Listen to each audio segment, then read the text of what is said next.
Welcome to my digital life. All ones, all zeros, all the time. When launching a new podcast or webcast, episode 0 is typically my proof of concept, while episode 1 is a statement of intent. That's just how I roll, and this is what's worked for me as a tried and true method for roughly the past 25 years or so across the various channels that I've either run or been a part of running. Yes, I know I'm old as shit, shut the fuck up. However, as anyone who watched episode 0 can attest to, provided of course that they were even vaguely paying attention to what was going on screen, is that my proof of concept was also pulling double duty as a full-fat statement of intent that was efficiently and effectively packaged into a single quick and dirty video whose total runtime was only slightly longer than this run-on sentence. We will now pause for a moment so that all of my former English teachers can stop their collective, uncontrolled sobbing. So instead of doubling down on the statement of intent and wasting your time and mine, padding my episode count by finding new and creative ways to say exactly the same thing while simultaneously having it all mean even less, I figured that this unique style of web series offers me an equally unique opportunity to get ahead of the curve in terms of preemptively answering critics, as well as answering questions in advance that just run the risk of bogging down future videos. Going from producing fully human-voiced content using my own literal voice to a fully AI-voiced series using only my authorial voice is bound to bring up 1 or 2 or 16 questions along the way. Thankfully, it doesn't take inhuman levels of foresight to know these types of questions are both inevitable and unnecessary in equal measure. Not that any of what I just said excludes me from having inhuman levels of foresight, or that it'll stop people from asking those types of questions anyway. I just figured I'd mention it so it doesn't become yet another pointless question on the pile, while also padding the runtime of this video just a little bit more toward the algorithm's sweet spot for placing me in your recommended views until the heat death of the goddamn universe. You're welcome. So with that in mind, allow me to compile all of these foreseen and unnecessary questions into a neat little bundle that we can get out of the way up front so that when they inevitably come up again and again in the comments section, because let's face it, this is the internet and attention spans are for pussies thanks to TikTok, I can simply point to this video to let people know that they can get fucked. Again, you're welcome, not all heroes wear capes. I suppose the logical place to begin is, 1. Why do this as an entirely digital series when it could be done as a regular vlog? The TLDR, though why you would want that for the first question of a multi-question vlog is beyond the comprehension of medical science, is that if you're going to try your hand at being a VTuber, go all in, or get the fuck out. For the rest of the audience, I'll try and break this down into simple points.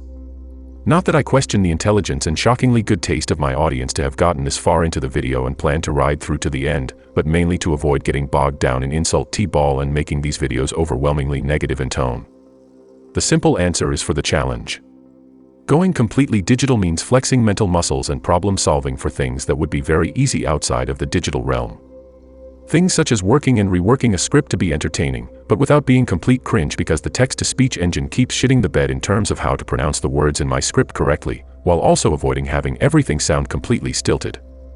Have I cracked that code? Fuck no. I'm not even in the same hemisphere as close, but the challenge is still in place to work on writing better scripts that let me make this as good as I can possibly make it, with continuous improvements along the way.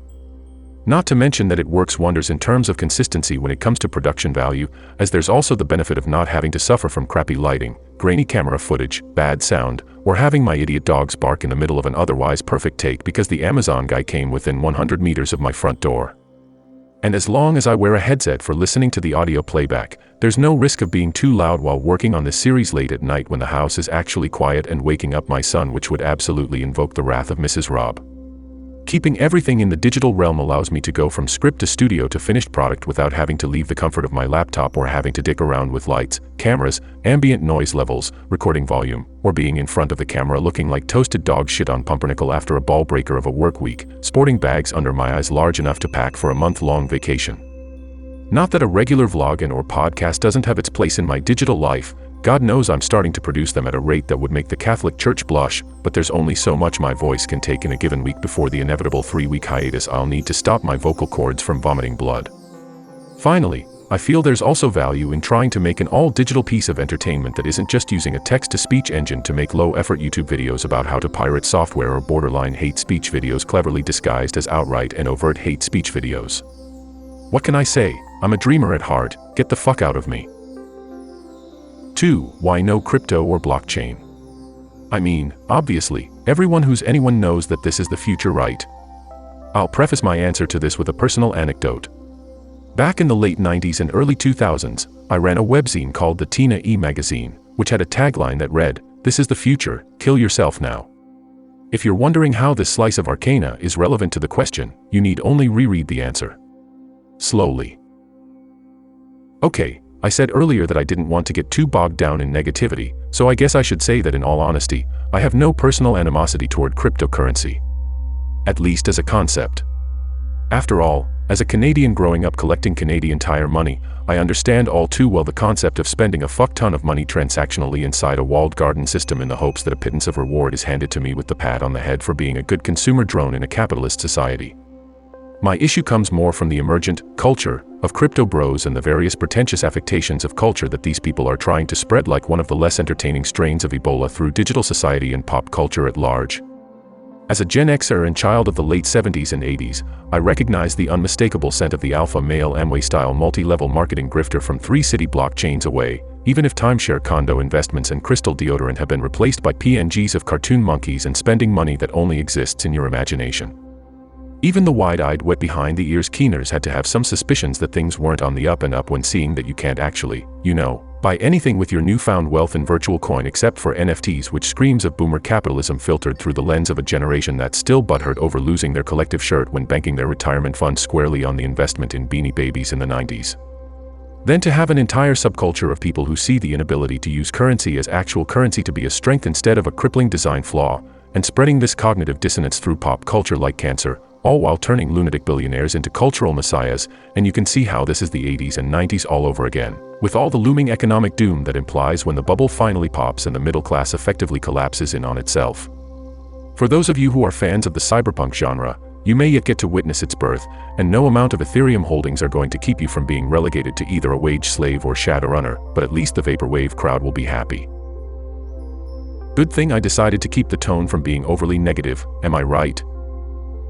And for those who think I'm being hyperbolic, I'll link to a video essay from the Folding Ideas YouTube channel that tackles this subject in far more depth than I could hear. Crypto bros are luring the naive down a rabbit hole that even they don't understand, or truly and equally naively believe they won't get trapped down themselves, and Dan Olson's video will hopefully provide a few lucky souls a means to avoid the worst of what could be coming if these psychopaths get their way. Now I'm sure that some of you, having sat through the last 2.5-ish minutes, are thinking back to episode 0 where I said that people who were into the whole crypto scene should knock themselves out and are probably wondering why the tonal shift without a clutch. My answer is that there are some people that are going to go ahead and do everything they can that goes against their best interests, and as a responsible society we should just go ahead and let them eat the Tide Pods now so we can cut our losses and move on. Ultimately, there will be fewer of these idiots who survive long enough to see their ideas evolve into something even more harmful to the collective good of what passes for civilization these days. Okay, I'm done. 3. Are you seriously going to be using porn as a benchmarking tool for computer hardware? If we're truthful about all of this, the only thing that has worked its way deeper into the fabric of digital life than porn is Skyrim, and that would be really funny if it wasn't so fucking sad. But when life hands you lemons, you get drunk and hurl them at innocent bystanders, which is why no one invites me to the farmers markets anymore, and to be honest I've kind of forgotten where I'm going with all of this. Porn. Right. Since my digital life revolves almost exclusively around portable devices such as laptops, mobile phones, and tablets, each with their own strengths and weaknesses in terms of media consumption, I needed some kind of testing mechanism to compare everything in terms of quality. It needed to be something ubiquitous. Something you would almost have to go out of your way to avoid consuming, lest it begin to consume your mind and spirit, until it occupies every waking minute of your life, destroying your ability to even relate to other human beings as you've already succumbed to the throes of crippling addiction. And this is most definitely Skyrim, but porn is a not too distant second place all things considered.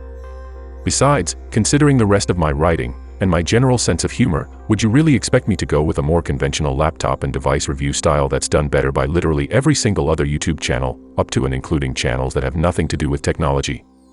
Think of it this way, as more and more laptops sport high refresh screens, what better way to see if pixel response times are correctly set than by streaming from everyone's favorite hub to check and see if there will be any ghosting or smearing other than the kind that matters? And as all laptops and tablet devices have their own sound cards and speaker setups, what better way to test out the sound quality than cranking them up, while you crank one off to see how immersive the experience is? All that, and you don't even have to dip into your personal tissue and lotion stash. The writing, as you have correctly guessed, is not going to get any more subtle from here going forward. You're welcome.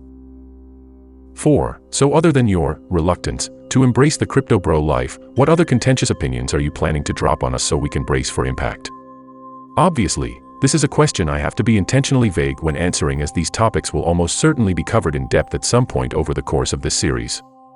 As this is being planned out as not only an individual episode, but an entire sub-series all its own within my digital life, I'll only wave a hand in the general direction of my feelings toward macOS and let you guess where my feelings lie on the matter. I'm not a fan of online gaming, multiplayer-only games, or the general direction the gaming industry is taking regarding online-only games as a live service. And don't get me started with how toxic the whole, well, everything, has become when it comes to online communities, and how people are getting some of it all over the place outside the digital realm as well. And one can't exactly discuss online toxicity without remarking on how the digital toxic waste depot we call YouTube should be burned to the ground, with every single one of its useless employees still trapped inside of it. Some might call that biting the hand that feeds you. I call it being guided by the light of my burning bridges. Potato, potato. Then there's the paradox of the world being more digitally interconnected than ever before, with ever more complex technology being widely adopted, and yet somehow ending up with a far less digitally literate society as a whole. Honestly, I could go on, but I'm already pushing the 2,500 word mark, and there's enough low-hanging fruit around these parts for me to start my own farmer's market. And we already know how that ends because I just finished telling you about that when I mentioned laptops and porn about a minute ago. So instead of reinventing the Ouroboros, let's just pretend that we're all on the same attention span and move forward with our lives. 5. How is this brand of digital webcast smartassery going to be any different than the digital podcast smartassery of the 5-minute podcast? That's actually a good question, and until I started writing out my ideas after the production of episode 0, I had the same apprehension myself, as I didn't even hit the 4-minute mark with the first video in this very series.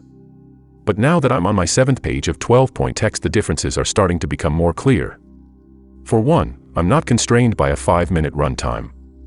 This is a significant difference, but only the second most important one. And while it seems odd to lead off with the second most important reason, I'm going somewhere with this.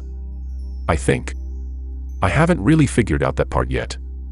While the longer runtime also means that I'll ultimately have more to animate for each episode and run the risk of possibly missing a posting deadline or having to radically cut back on character movement for the sake of getting 10 to 15 minutes of video voiced, designed, lit, animated, and rendered, it also allows me the freedom to explore topics in much greater depth than I can with 300 seconds on the clock.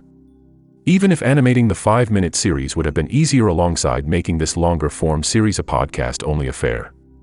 On the other hand, if I did things the easy way, people might think I'm actually a lot smarter and would stop watching this series entirely because no one likes an intellectual unless they're only playing one on the internet. Speaking of awkward segues, that brings me to the most important distinction between this and the 5-minute podcast, which is my digital life as a singular theme that's perfectly encapsulated in the title of the series. And I know this because I designed it this way. The 5-minute podcast can be about literally anything and everything that wanders in and out of my mind, and is more a vehicle for wordplay than deeper discourse, though I'm not saying that it hasn't or won't happen at all. I'm flexible that way.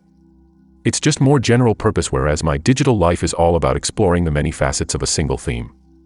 Though, as you've no doubt figured out from the last couple of minutes, I am perfectly capable of rambling semi-coherently in either the analog or digital realms. Okay, so before this video becomes long enough to require special features and a director's commentary track, I'll hit the pause button on preemptively answering questions and focus on getting on with the show. Not that there's a dearth of foreseeable unnecessary questions, but I'm pushing 9 pages of script and quite frankly, I'm running out of fucks to give. You're welcome.